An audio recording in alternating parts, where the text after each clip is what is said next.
The community hall of Riverside Heights condominiums suffocated with tension. The smell of burnt coffee from the refreshment table mixed with the dampness of old carpet as I stood frozen, my hands trembling. Dozens of neighbors sat in metal folding chairs, their eyes darting anywhere but toward me. I could feel their discomfort, that particular brand of New York awkwardness that masquerades as politeness, while cowardice does the real work underneath. "This apartment," Richard Collins sneered, pointing to my unit number on the screen behind him, "isn't yours anymore." His voice boomed through the microphone, bouncing off the walls of our Brooklyn condominium's meeting space. His suit was pressed to perfection, his silver hair slicked back with arrogant precision. As syndic of our building for the past 8 years, he'd cultivated a reign of intimidation that no one dared challenge. "The board has decided," he continued, lifting a paper dramatically. "Unit 5B has been legally transferred to our friend, Victor Ramirez." A few neighbors gasped softly. Others nodded nervously, their fear louder than any protest. Victor, lounging near Richard, gave me a smirk that made my stomach twist. He was Richard's shadow, younger, hungrier, the perfect accomplice. "This is impossible," I said, my voice sounding smaller than I wanted. "I've paid every bill. I own that apartment." Richard's laugh cut through the room like a knife. "Ms. Carter, perhaps you should have read the fine print. The board has authority. You're no longer the legal owner." I looked around desperately, searching for a single ally. Clara Johnson, my neighbor from 5A, caught my eye momentarily, her face pale with what looked like sympathy, or was it fear, before quickly looking down at her hands. The betrayal tasted metallic in my mouth. For months, I had poured every ounce of savings into that condo. It wasn't just walls and windows. It was my dream, my independence after years of renting tiny apartments with roommates. At 29, I'd finally believed I was building something permanent. "You can't do this," I whispered, but the microphone caught it anyway, broadcasting my vulnerability to the entire room. "Actually, Emily, we already have." Richard's smile never reached his eyes. "Victor will be moving in next week. Please have your things out by Friday." The meeting continued, around me as though my world hadn't just collapsed. Budget reports, complaints about the recycling bins, a discussion about repainting the lobby. I sat there numb, watching the casual cruelty of normalcy proceed.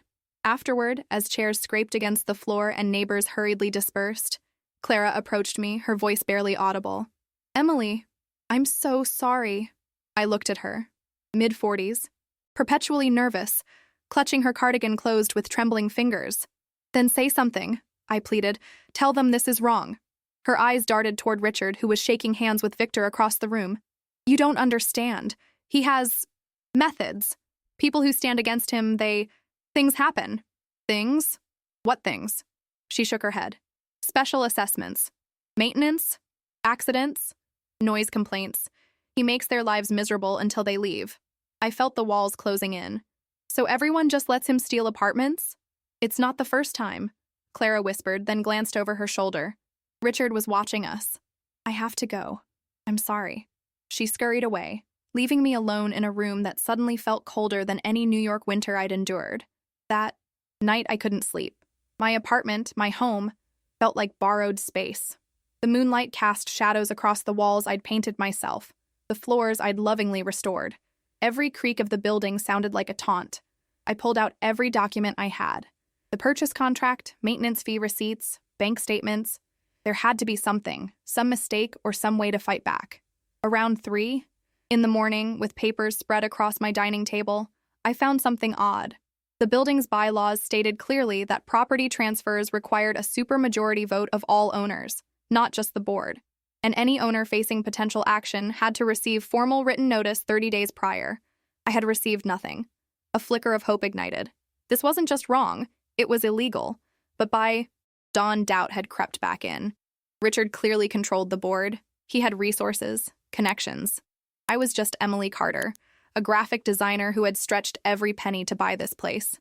Could I really fight the system alone? As the first rays of sunrise filtered through my kitchen window, I made a decision. If they wanted to take my home, they'd have to earn it. This wasn't just about an apartment anymore. This was about justice, about standing up when everyone else looked away. I just didn't realize then how many others had been silenced before me, or how deep the corruption ran beneath the polished floors of Riverside Heights, or that Richard Collins had picked the wrong woman to erase. The Brooklyn courthouse smelled like old books and desperation. I clutched my folder of documents, every receipt, every email, every piece of evidence I'd managed to gather in 3 sleepless nights as I waited for my turn. Housing court is a nightmare, the woman next to me muttered, her eyes hollow from what looked like her own version of the battle I was facing. Been coming here for 6 months trying to stop my landlord from evicting me? I offered a sympathetic smile. I'm sorry. You representing yourself? She asked, eyeing my civilian clothes. Can't afford a lawyer, I admitted. But I have proof. They forged documents, bypassed voting requirements. She laughed, not unkindly, but with the weariness of someone who'd seen the system crush people like us before. Honey, proof doesn't always matter when they have connections, but good luck. Her words echoed in my head as I finally stood before Judge Watkins, a stern-looking woman with silver-rimmed glasses and a perpetual frown. Richard's lawyer, because of course he had one, stood confidently at the other podium, his suit probably costing more than my monthly mortgage. Your Honor, I began, my voice shaking slightly. I'm requesting an emergency injunction against the illegal transfer of my condominium at Riverside Heights. The board bypassed proper procedures and falsified records claiming I was in arrears. I pushed forward my bank statements, showing every payment had been made on time. The judge reviewed them with unnerving slowness, while Richard's lawyer smirked. Ms. Carter, he interjected smoothly, the board has full discretion under Section 7B of the bylaws to recover properties when owners violate community standards. My client has documented numerous infractions. I gasped. That's completely false. Judge Watkins raised an eyebrow. What infractions are you referring to, counselor? The lawyer pulled out a neat folder. Noise complaints, unauthorized renovations, repeated violations of pet policies. I don't even have a pet, I exclaimed, feeling the absurdity wash over me. Ms. Carter, please control yourself, Judge Watkins warned. Your Honor, I countered, scrambling through my papers. I have the original bylaws here. Section 7B requires a supermajority vote of all owners before any transfer action, plus 30 days written notice. Neither happened. The lawyer's smile faltered slightly. The board acted within their emergency powers. What emergency? I challenged.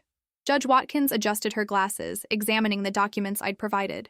For what felt like an eternity, she read silently. Counselor, she finally addressed Richard's lawyer, these bylaws are quite clear. Where is documentation of the supermajority vote? He hesitated, then recovered. We can provide that at a later date, Your Honor. The board maintains detailed records. Something in Judge Watkins's expression changed. I find it concerning that you came to court without essential documentation for a property transfer you're claiming was legitimate. My heart stuttered with hope. I'm issuing a temporary stay, she continued.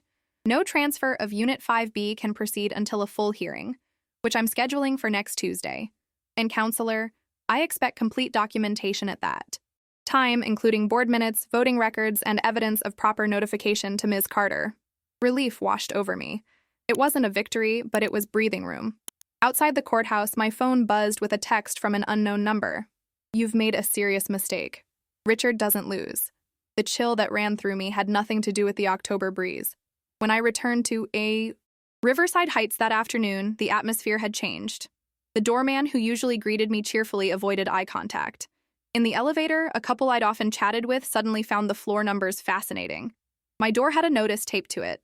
Emergency maintenance. Water shutoff to Unit 5B scheduled for tomorrow, 8 a.m., 8 p.m. Clara emerged from her apartment as I was ripping the notice down. Emily, she whispered, glancing nervously down the hallway. Be careful. Richard is furious. He called an emergency board meeting after you left for court. Let him be furious, I said, louder than necessary. The judge issued a stay. They can't transfer my apartment. Clara's eyes widened in alarm at my volume. Please, keep your voice down. The walls here. They hear everything. I'm tired of whispering, Clara. That's how he wins. She stepped closer, her voice barely audible. You don't understand. Last year, a man on the 3rd floor questioned Richard's special assessment fees. His pipes mysteriously burst while he was on vacation. Water damage destroyed everything he owned. Insurance claimed it was owner negligence. I felt my resolve waver. Are you saying... I'm saying Richard doesn't play fair, she cut in, and he doesn't lose. That night I barely slept, jumping at every creak and groan of the building. I filled every container I could find with water, preparing for tomorrow's maintenance. At 2 a.m., I thought I heard footsteps in the hallway, lingering outside my door. My phone pinged with another anonymous text. Temporary stays get lifted. Accidents happen. Take the loss, Emily. I stared at my ceiling, weighing my options. I could walk away, find another apartment, swallow the financial loss, start over. It would be easier, safer. But then I thought about Clara's eyes, filled with a fear that had clearly been cultivated over years. About the neighbors who couldn't meet my gaze. About how Richard Collins had built his little kingdom on silence and intimidation. If I left, who would be next? How many others had already been pushed out, their homes stolen through manipulated bylaws and fabricated violations? Dawn was breaking when I made my decision. I wasn't just fighting for my apartment anymore. I was fighting for everyone who had been silenced.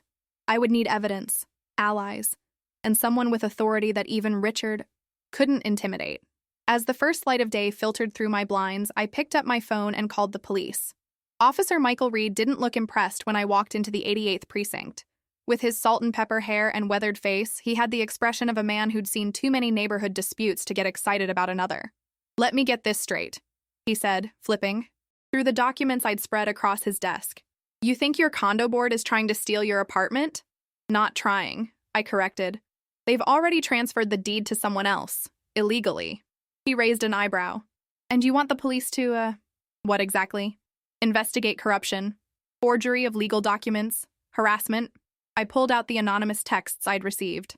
"Possibly threats." Officer Reed sighed, leaning back in his chair. The precinct buzzed around us, phones ringing, officers talking, the perpetual motion of Brooklyn's criminal justice system. "Ms. Carter, this sounds like a civil matter. That's why you have housing court. The judge gave me a temporary stay, but that won't stop them." I leaned forward. "Officer Reed, these people aren't just breaking condo bylaws. They're systematically intimidating residents, falsifying legal documents, and threatening people who stand up to them."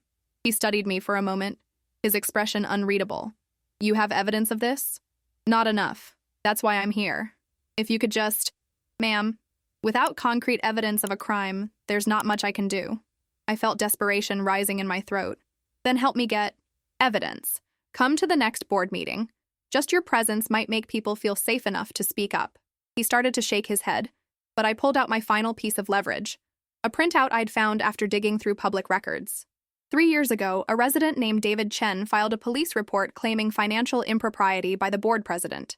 The case was mysteriously dropped. 6 months later, Mr. Chen no longer owned his apartment. I slid the paper across the desk.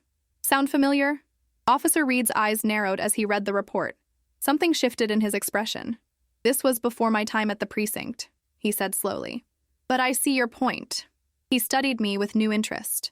"What exactly do you think is happening at Riverside Heights?" "I think Richard Collins has been systematically targeting owners, creating false violations, then using manipulated board votes to seize their properties and transfer them to friends at below-market rates." I took a breath, and I think everyone's too afraid to stop him. Reed was silent for a long moment, rubbing his jaw thoughtfully. "When's your next board meeting?" "Tuesday night, after my court hearing." He nodded slowly. "I'll see what I can do." It wasn't a firm commitment, but it was something. As I left the precinct, the autumn air felt a little less oppressive, the Brooklyn streets a little less hostile. That feeling lasted precisely until I reached Riverside Heights and found Victor Ramirez standing in the lobby, examining the mailboxes. "Hello, Emily," he said with artificial warmth. "Just checking out the building amenities. I hear the rooftop garden is lovely." I felt my skin crawl. "The judge issued a stay. You're not moving in." Victor's smile didn't waver. "Temporary setbacks. Richard assures me it's being handled." He stepped closer, his voice dropping. "You know, this would be so much easier if you just accepted the inevitable. I could even help you find a new place." "That's very considerate," I replied, matching his false politeness. "But I prefer to keep my legally purchased home." His eyes hardened. "Pride is expensive, Emily. Sometimes it costs more than it's worth." As I walked away, I could feel his gaze burning into my back. The next few days passed in a blur of preparation. I gathered more evidence, spoke with a tenant rights organization, and even managed to find a pro bono lawyer who agreed to review my case before Tuesday's hearing. The water to my unit was indeed shut off, for 2 days, not 1. And mysteriously, my internet service also went out. But most importantly, I started knocking on doors. Most neighbors pretended not to be home. Some cracked their doors an inch, listened to my plea for solidarity, then muttered vague apologies before disappearing again. The fear was palpable. Clara was the only one who invited me in. Her apartment was a mirror image of mine, but filled with plants that turned the space into a miniature jungle. "I can't testify against Richard," she said immediately, pouring tea with trembling hands. "I just can't. Clara, you know what they're doing is wrong. You've seen it happen before." She placed the teacup down so hard that liquid sloshed onto the saucer. "Of course it's wrong. But do you know what happened to the last person who spoke up? Mariana Rodriguez from 4C? I shook my head. She questioned financial reports at a meeting last year. 2 weeks later, her daughter couldn't get into the magnet school she'd been accepted to because someone submitted an anonymous complaint questioning their residency. Clara's voice cracked. Her daughter cried for weeks. I felt my stomach sink. You think Richard did that? I know he did. He has connections everywhere. Schools, building departments, insurance companies. She lowered her voice. Some say even with certain police officers. I thought about Officer Reed and hoped I hadn't misjudged him. Clara, if everyone stays silent, he wins. Forever. She looked at me sadly. You're very brave, Emily. Or very foolish. Tuesday arrived with gray skies and a persistent drizzle that matched my mood. The court hearing was set for 10 a.m., the board meeting for 7 p.m. Judge Watkins looked even more severe than I remembered as Richard's lawyer presented a neat folder of documents. Your Honor, we have the complete voting records and notification documentation as requested. My pro bono lawyer, Ms. Diaz, a sharp-eyed woman in her 50s who specialized in tenant rights, examined the papers skeptically. Your Honor, these documents appear to have been created after the fact. The timestamps and signatures show inconsistencies. Richard, sitting behind his lawyer, maintained a mask of confident indifference. Judge Watkins frowned. Ms. Diaz, that's a serious accusation. One we're prepared to prove, Ms. Diaz countered. We have affidavits from 2 board members stating they never participated in any vote regarding Ms. Carter's unit. Richard's expression tightened almost imperceptibly. I hadn't expected that. Ms. Diaz had been busy. For nearly 2 hours, the legal battle raged. Technical arguments about bylaws, procedural requirements, board authority. By the end, Judge Watkins looked thoroughly irritated with both sides. I'm extending the stay for 30 days, she finally declared, during which time I expect a full audit of Riverside Heights condominium board actions over the past year. Mr. Collins, the board is hereby prohibited from taking any action against Ms. Carter's property until this matter is resolved. It wasn't a victory, but it bought me time. Outside the courtroom, Richard brushed past me. Enjoy your stay of execution, he murmured. The board meeting tonight should be illuminating. As evening fell, I prepared for battle. I wore my most professional outfit, a charcoal pantsuit that made me feel armored, and gathered every document I might need. The board meeting loomed like an execution, just as Richard had implied. My phone rang as I was about to leave. Officer Reed's gruff voice came through the speaker. Ms. Carter, I've been looking into those previous complaints. My heart raced. And let's just say I think I should attend that meeting tonight, officially. Thank you, I breathed. Don't thank me yet, he warned. This could get messy. As I hung up, another text arrived from the anonymous number. Last chance to walk away. After tonight, there's no going back. I took a deep breath, straightened my shoulders, and grabbed my files. They wanted a war. I'd give them a reckoning. The community hall looked exactly as it had before. Same uncomfortable metal chairs, same stale coffee, same tension hanging in the air like smoke. But tonight felt different. The room was fuller, with residents who rarely attended meetings sitting nervously in the back rows. News had clearly spread. Richard Collins stood at the front, radiating confident authority, Victor lounging nearby. 4 other board members sat at the table, their expressions carefully neutral. I recognized them but knew little about them. Richard had always been the face and voice of the board.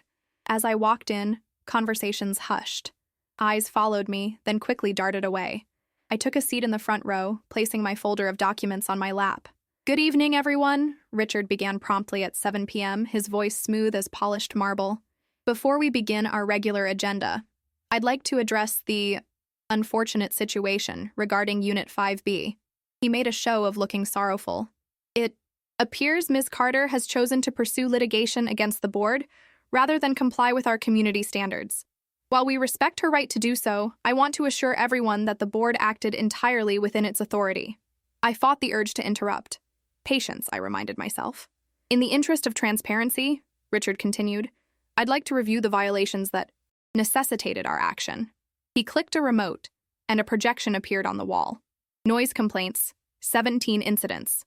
Unauthorized modifications, removal of load-bearing wall. Failure to comply with pet regulations despite multiple warnings. Gasps rippled through the room. I sat stunned. These were outright fabrications. This is absurd! I finally sputtered, rising to my feet. I've never received a single noise complaint. I've made no structural modifications. And I don't have a pet. Richard gave me a pitying look. Ms. Carter, we have documented reports from multiple neighbors. Name them? I challenged. A tense silence fell. Richard's smile didn't waver. We protect the confidentiality of all residents who file complaints. How convenient, I replied. Invisible complaints? From anonymous neighbors about non-existent violations. Richard's eyes hardened. I understand you're upset, but the door at the back of the room opened. Officer Michael Reed stepped in, his police uniform crisp, his badge catching the fluorescent light. The room went completely silent. Please continue, he said politely, leaning against the back wall. I'm just observing.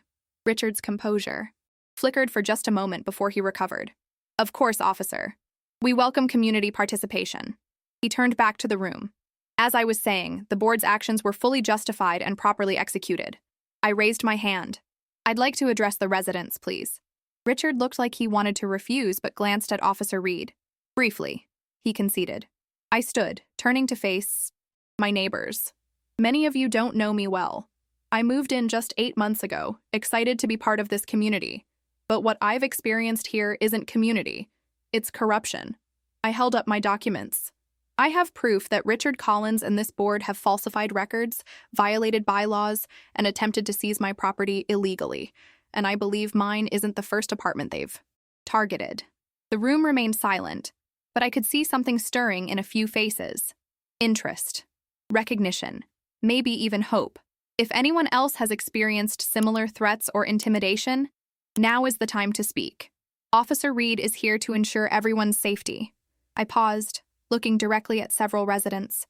The only power they have is our silence. Richard's laugh cut through the tension. This is absurd. Officer, I apologize for this disruption of a legitimate board meeting. Actually, Officer Reed said, stepping forward, I'm quite interested in hearing if anyone else has concerns. The silence stretched painfully. I could see Clara in the back, her face pale, her hands twisting in her lap. Others looked at the floor, walls, anywhere but at me or Richard. Then, from the middle of the room, an elderly man slowly stood. Mr. Patel from the 3rd floor, who I'd seen only in passing. 3 years ago, he said in a quiet but clear voice, my maintenance fees suddenly doubled. When I questioned it, I was told it was a special assessment for my unit only, due to infrastructure concerns. I could not afford it. 2 months later, I received notice that my apartment was being transferred due to non-payment. Richard's face darkened. Mr. Patel, that situation was entirely— I'm not finished, Mr. Patel said with surprising firmness. My apartment was sold to Mr. Collins's brother-in-law at half its market value. I lost my home of 17 years. The room erupted in murmurs. Officer Reed pulled out a notepad. A woman I didn't recognize stood up next. The same thing happened to my mother last year. Sudden fees, then violations we never committed, then transfer notices. Like a dam breaking, stories began pouring out. A pattern emerged. Richard targeting residents, often elderly, immigrants, or single women, fabricating violations, imposing impossible fees, then seizing their properties for well below market transfers to friends or relatives. Through it all, Victor Ramirez sat frozen, his confident smirk replaced by growing alarm as he realized what he'd stepped into. Richard tried repeatedly to regain control, his voice rising with each interruption. This is slander. These claims are all baseless. Actually, Clara Johnson's voice cut through the chaos. She stood trembling but determined. They're not baseless. I have proof. Every head turned. Clara, who had never spoken at a meeting before, walked slowly to the front of the room, clutching a USB drive. I've been the board secretary for 5 years, she said, her voice gaining strength. Richard never thought I'd speak up, but I've kept copies of every actual vote, every real document, and every falsified one he made me create. Richard lunged for the USB drive.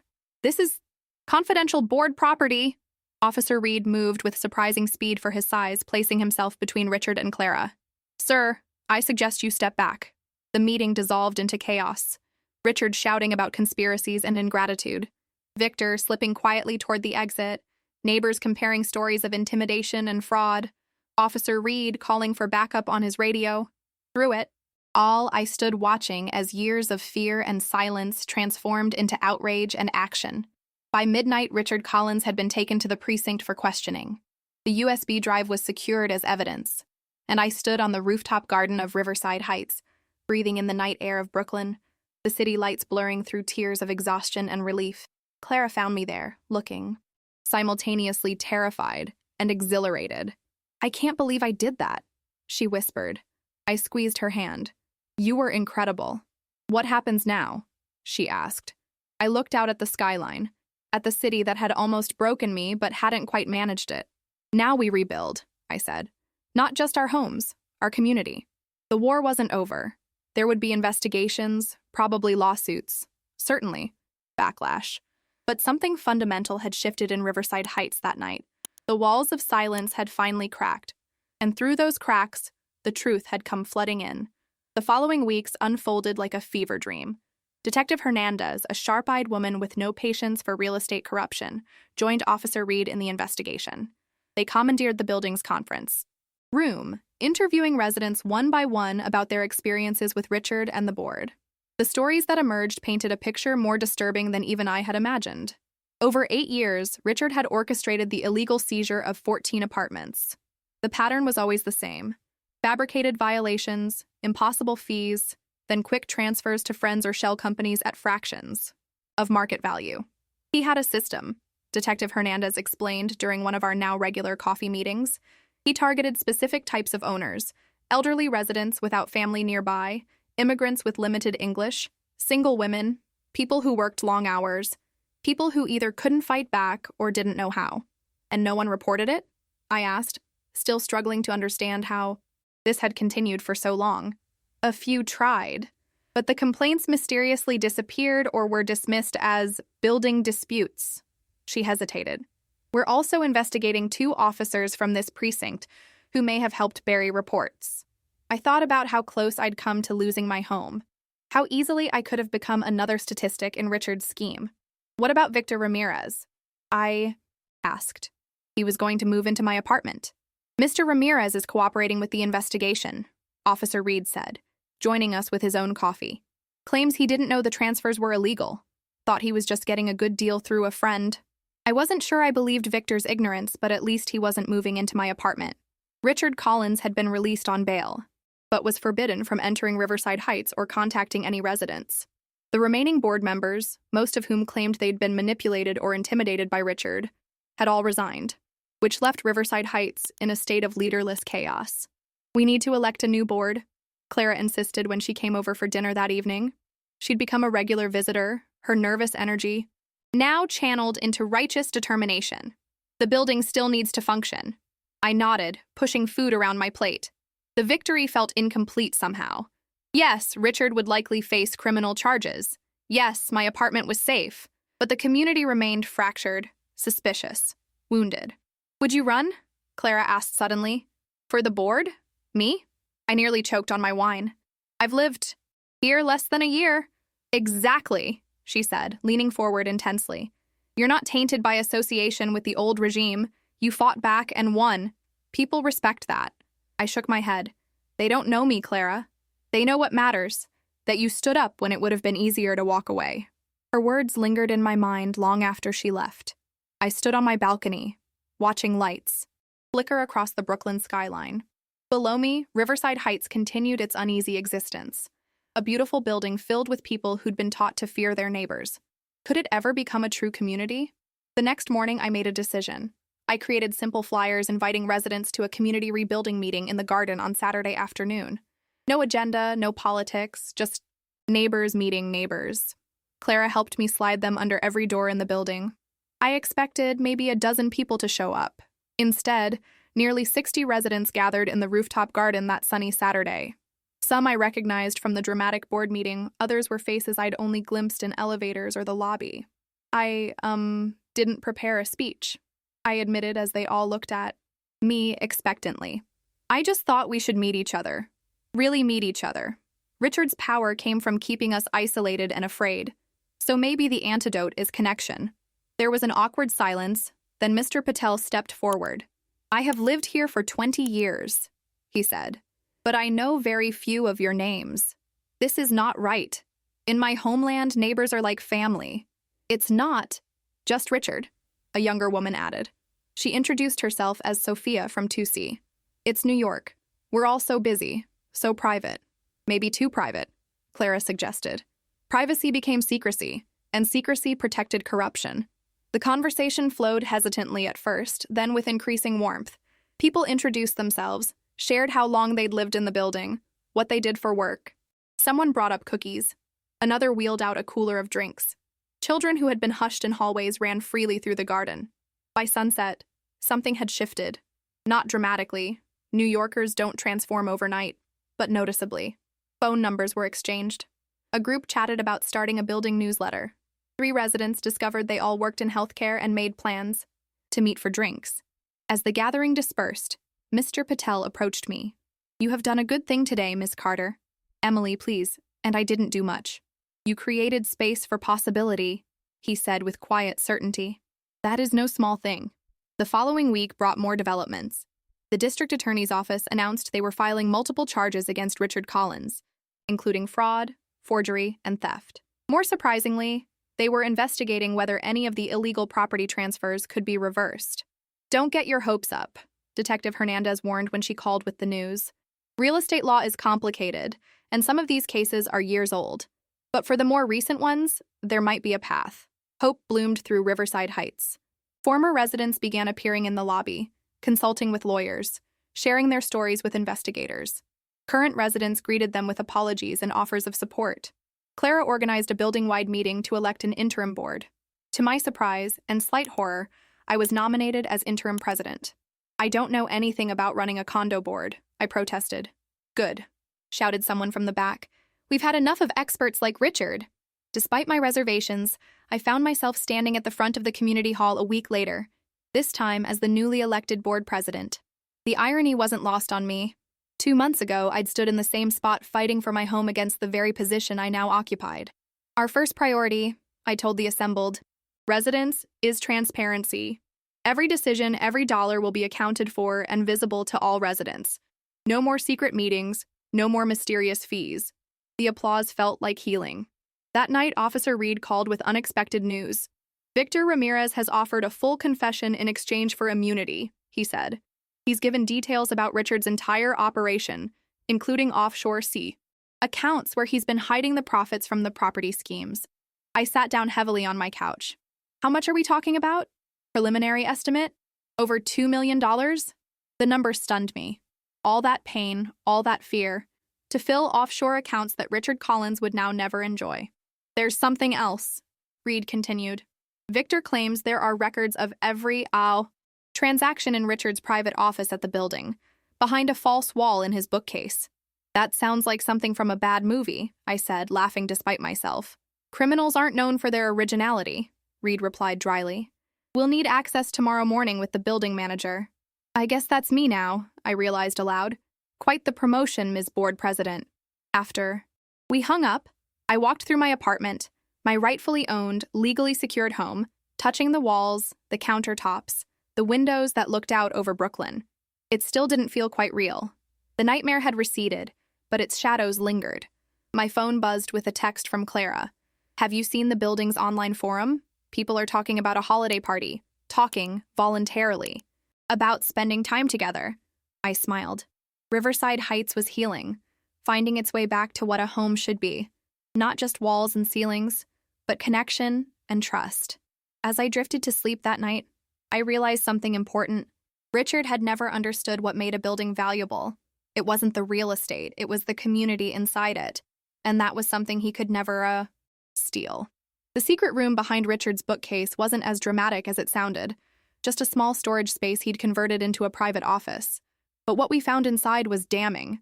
Meticulous records of every fraudulent transaction, lists of targeted residents with notes about their vulnerabilities, correspondence with co-conspirators in banks, real estate offices, and yes, the police department. He kept evidence of his own crimes, Detective Hernandez marveled, carefully bagging documents. Classic narcissist, so proud of his schemes he couldn't bear to destroy the proof. I stood in the doorway, watching the forensic team work. Will this be enough to get people's homes back? She glanced up. For some, yes. The more recent cases have the best chance. The law has time. Limitations, but with clear evidence of fraud like this. Hope and sadness tangled in my chest. Some former residents might reclaim their stolen homes, but others, like Mr. Patel, had lost them too long ago for legal remedies. The investigation expanded rapidly after the discovery. Richard's bail was revoked when he was caught attempting to flee to the Cayman Islands. Victor Ramirez, despite his cooperation, faced lesser charges. 2 police officers were suspended pending internal investigations. Even Richard's lawyer was now under scrutiny. Riverside Heights found itself at the center of a media storm. News vans parked outside, reporters called constantly. The New York Times ran a feature titled "The Condo Coup: How One Woman Exposed a Real Estate Fraud Empire." I hated the attention.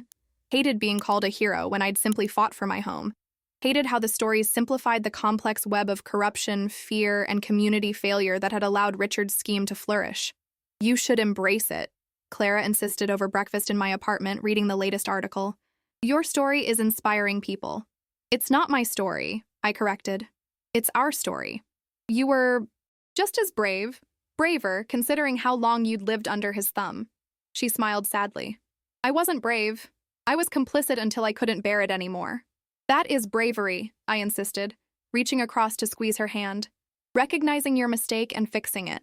Outside my window, I could see workers removing the Riverside Heights sign from the building entrance. The new board had voted to rename the complex Brooklyn Bridge Commons, a symbolic fresh start. The district attorney called me that afternoon. Ms. Carter, we're preparing to present the case to the grand jury next week, she explained. Your testimony will be crucial. My stomach tightened. I'll do whatever is needed. Good. Also, we're exploring a possible settlement structure that would create a compensation fund for affected residents, both past and current. The illegal profits we've seized would go toward making people whole. It wasn't perfect justice. Nothing could restore the years of security stolen from people like Mr. Patel, but it was something tangible, something healing. That evening, I chaired my 3rd board meeting. Unlike Richard's tense authoritarian sessions, ours were open forums where decisions were discussed transparently. Residents asked questions, raised concerns, offered ideas. We had started live streaming the meetings for those who couldn't attend in person. Next agenda item, I announced, consulting my notes, the community fund proposal. Clara, now our treasurer, stood to explain. We're proposing to set aside a portion of our building reserves to help former residents now, who were forced out by Richard's schemes but can't legally reclaim their apartments. It would provide relocation assistance, security deposits, maybe even down payment help for new homes. Murmurs of approval rippled through the room. This wouldn't be charity, I added. It would be restoration, acknowledging the harm done in our name and taking responsibility for making it right. The vote was, unanimous. After the meeting, Mr. Patel approached me, his eyes glistening. My apartment is long gone. Sold twice since I lost it. But knowing that this community acknowledges what happened, his voice broke. It heals something in my heart. I hugged him impulsively. Professional board president decorum forgotten. As the weeks passed, our building gradually transformed. The holiday party Clara had mentioned became reality. A joyous, chaotic gathering in the community hall with food from a dozen cultural traditions. Children darted between adults' legs, neighbors who had once avoided eye contact now laughed together, and former residents returned as honored guests. I found myself on the rooftop garden again, taking a moment alone amidst the celebration. The December air was cold but clear, Brooklyn's lights sharper against the winter sky.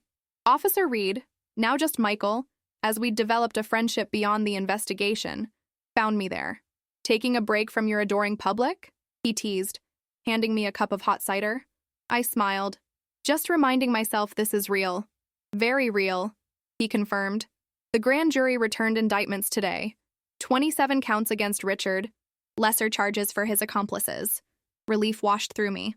Will it stick? With the evidence we have? Absolutely.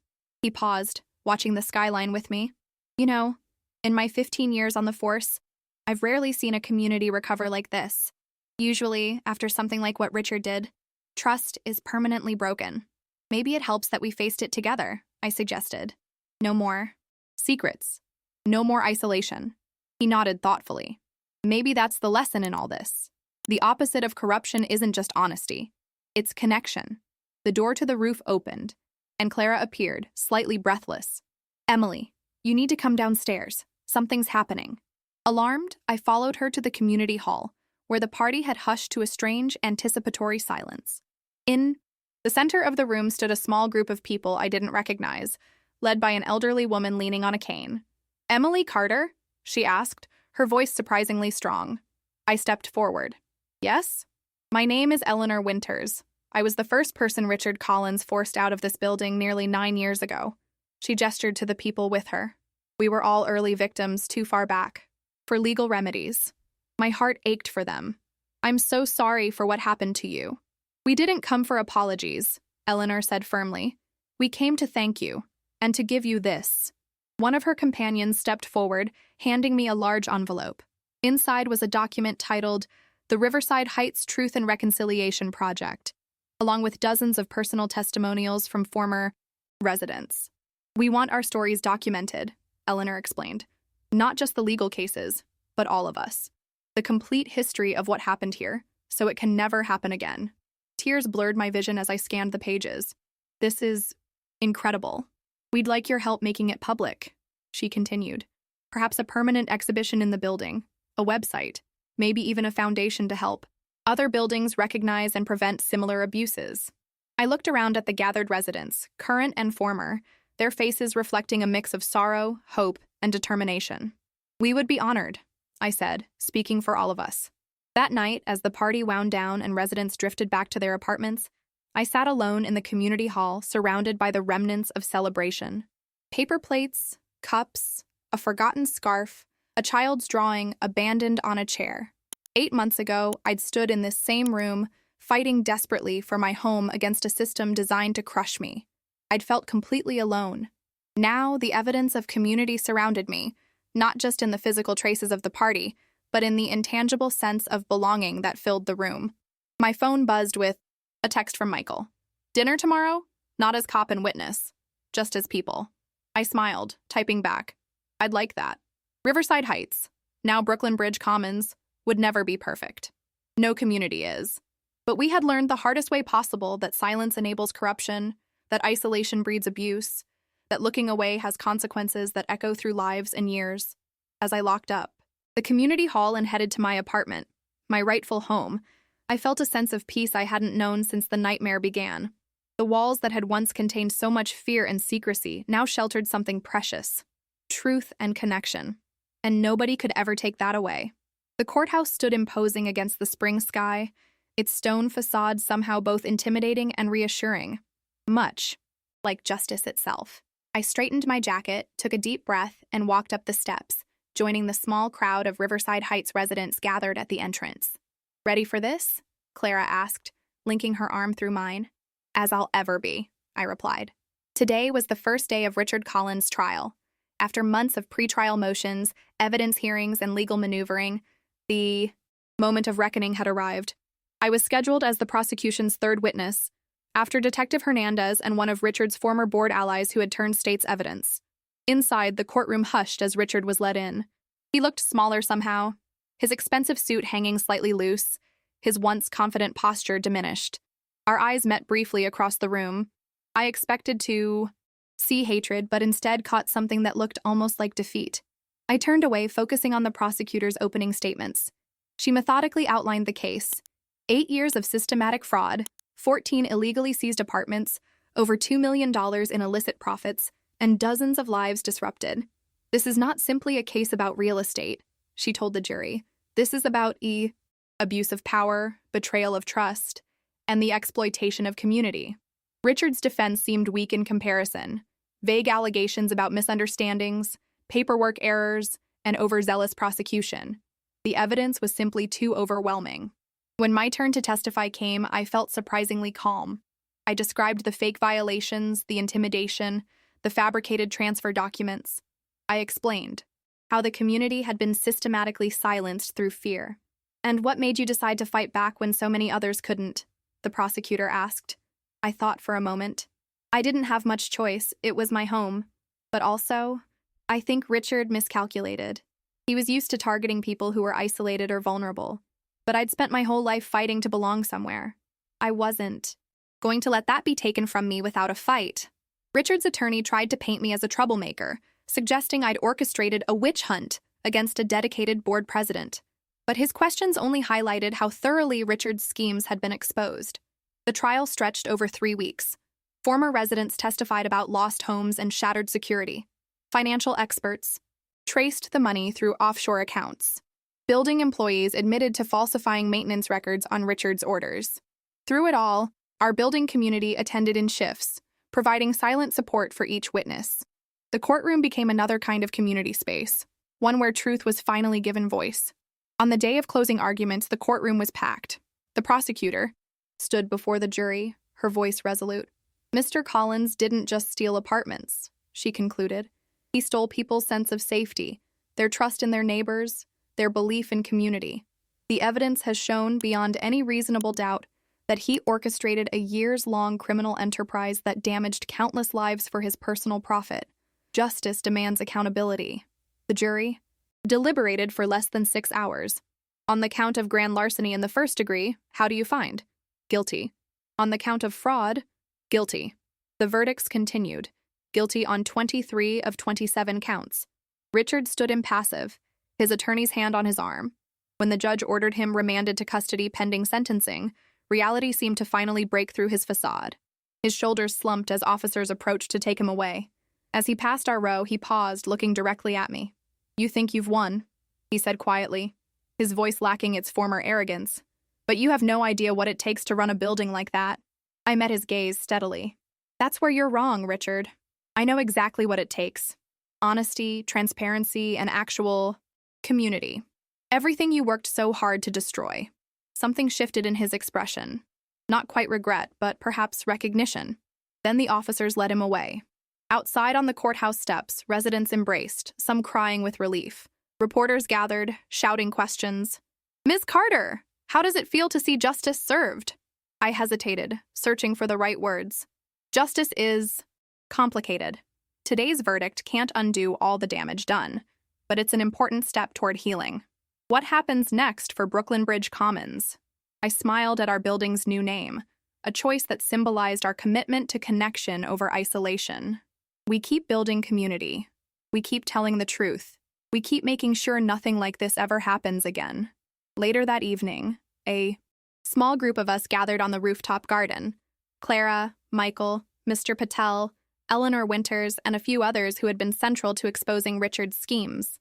The spring air was warm, the Brooklyn skyline glowing against the darkening sky. Michael handed me a glass of champagne. "To justice," he toasted. "To community," Clara added. Mr. Patel raised his glass. "To home." I looked around at, these people who had begun as strangers and become something like family. "To all of it," I said. As we sipped our champagne, Eleanor approached me, her expression thoughtful. "You know, when I lost my apartment all those years ago, I thought I'd lost everything," she said. "My husband had just died. My children lived far away. That apartment was my last anchor." I nodded, understanding. "Completely. I never thought I'd find closure," she continued. "But this," she gestured to our gathering, to the building below us. "This feels like a kind of healing I never expected." "The Truth and Reconciliation Project has been incredible," I told her. The exhibition we'd created in the community hall had become a powerful testament to both the harm that had been done and the recovery that was possible. Eleanor smiled. "That reminds me. I have news. The housing department has asked if we'd be willing to expand the project as a training program for other buildings. They want to use our experience to help prevent similar situations elsewhere." "That's amazing," I said, genuinely moved. "Something good coming from all this pain." "Pain transformed becomes wisdom," Eleanor said simply. and wisdom shared becomes healing. As the evening progressed, our conversation shifted from the trial to the future. The compensation fund had already helped 3 former residents secure new homes. The building's finances were finally transparent and properly managed. And most importantly, neighbors now greeted each other by name in hallways and elevators. When Michael walked me back to my apartment later, he paused at my door. "I've been thinking," he said, uncharacteristically hesitant. "My lease is up next month, and I've been looking for a new place." I raised an eyebrow. "Are you asking what I think you're asking?" He grinned. "There's a unit for sale on the 4th floor. I thought maybe it would be nice to be part of this community you've all built." I pretended to consider it seriously. "I don't know. The board president is really strict.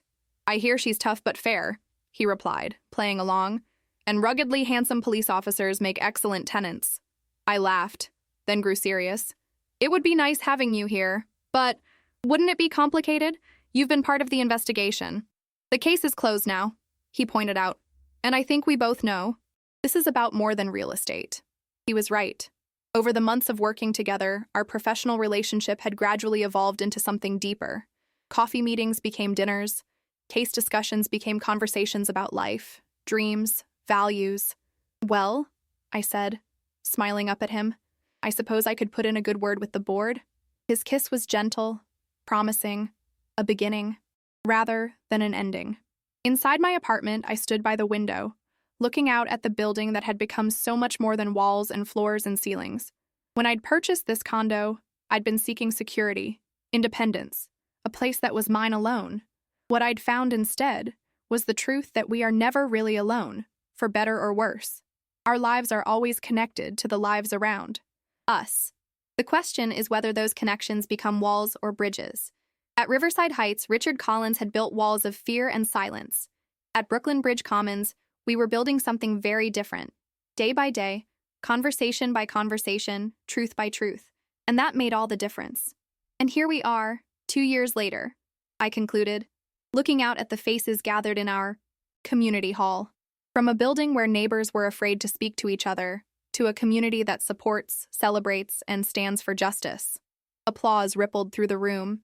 The occasion was the official launch of the Brooklyn Bridge Commons Foundation, our nonprofit organization dedicated to promoting housing justice, transparency in condo governance, and community building in residential spaces throughout New York. Eleanor Winters, now our foundation's board chair, joined me at the podium. At 82, she remained a force of nature, her experiences under Richard Collins having transformed her into a fierce advocate for housing rights. 2 years ago, I was a victim, she told the audience of residents, city officials, and media representatives. Today, I'm part of the solution. That transformation is what this foundation aims to create for others. The foundation had grown from our Truth and Reconciliation project. What began as documentation of one building's corruption had evolved into a citywide initiative. We now offered guidance to other buildings struggling with corrupt management, trained board members in ethical governance, and advocated for stronger legal protections for condo owners. After the ceremony, I mingled with guests, still somewhat uncomfortable with being considered the face of our movement. The media narrative had simplified my role, turning me into a symbol rather than just a woman who had fought for her home. "Ms. Carter, one more photo?" A reporter gestured toward Eleanor and the mayor, who had stopped by to offer his support. I smiled obligingly, joining them for yet another picture. "You're getting better at this," Michael murmured in my ear as I rejoined him afterward. He looked handsome in his suit, his police uniform exchanged for civilian clothes now that he'd transferred to the department's Community Affairs Division, a move partly inspired by his experience with our case. "Still hate it," I admitted. "But it's worth it for the foundation." He squeezed my hand. "That's what makes you good at this. You're not doing it for attention." Clara approached, elegant in a blue dress that contrasted with her former nervous demeanor. As our building's treasurer and the foundation's financial director, she had discovered talents she never knew she possessed. "The mayor just pledged support for our, legislative proposal," she said excitedly. "If it passes, buildings will be required to have external financial audits annually." "Richard would have hated that," I said, smiling. Richard Collins was now serving a 15-year sentence. At his sentencing hearing, he had finally shown remorse, acknowledging the harm he'd caused and offering to help authorities identify similar schemes in other buildings. Whether this was genuine repentance or simply a play for a reduced sentence remained unclear, but the information he provided had already led to investigations of 3 other buildings. As the reception continued, I noticed Mr. Patel deep in conversation with a young couple. When they walked away looking thoughtful, he caught my questioning glance. "Potential new residents," he explained. They asked about the building's history. I told them everything, the bad and the good. Transparency is our foundation now. I nodded, appreciating his candor. We had made a community decision never to hide our past. Instead, we spoke openly about both the corruption we had experienced and the healing we had created. Surprisingly, this honesty hadn't deterred potential buyers, if anything. The building's units now commanded premium prices, with people specifically seeking out our model of community governance. As the evening wound down, I found myself drawn back to the exhibition that still occupied one corner of our community hall. The display had evolved over time, adding positive outcomes alongside the documentation of past abuses. Photos of Richard's trial sat beside, images of our community celebrations. Statistics about stolen apartments were balanced with data on our compensation fund's successes. A new addition caught my eye, a framed letter from a resident of another building in Queens, thanking us for helping them expose their own corrupt board. "Your story gave us courage," they had written. "When you stand up first, others find the strength to follow." I felt a presence beside me and turned to find Victor Ramirez. His appearance surprised me. He rarely attended building functions despite still living here. After cooperating with the investigation, he had received a suspended sentence and community service rather than jail time. He had kept his apartment, purchased legitimately before becoming involved with Richard, but generally kept to himself. "Quite a transformation," he said, gesturing to the exhibition and the foundation banners. "Yes," I agreed cautiously. Victor and I maintained a civil but distant relationship. He hesitated, seeming to struggle with what to say next. "I never properly apologized to you. For my part in what almost happened to your home. You testified against Richard," I acknowledged. "That helped." "Out of, self-preservation," he admitted with unexpected honesty. "But being here, watching what you've all built, it's made me think about the kind of person I want to be." I studied him, seeing vulnerability beneath his usually guarded expression. "The foundation always needs volunteers," I said, surprising myself with the offer. A genuine smile crossed his face. "I'd like that. Maybe I know enough, about how corruption works to help prevent it." "Redemption looks different for everyone," I replied. "But it always starts with truth." As the event concluded and guests departed, our core group, Clara, Michael, Mr. Patel, Eleanor, and a few others, gathered on the rooftop garden as had become our tradition. The spring night was perfect, the air scented with the herbs and flowers residents had planted in the community garden beds. "To 2 years of rebuilding," Clara toasted, raising her glass. "And to many more," added Eleanor. I looked around at these people who had become my family, at the building that had become so much more than an address. Through the glass doors, I could see residents gathering in small groups, talking and laughing. Children played tag between the garden beds. A new resident was being welcomed by several neighbors. Michael slipped his arm around my waist. "Penny for your thoughts?" "I was just thinking about belonging," I said. "When I bought this apartment, that's all I wanted, a place that belonged to me. I never expected to find a place where I belonged." He smiled, understanding perfectly. "Home isn't just what you own, it's where you're known."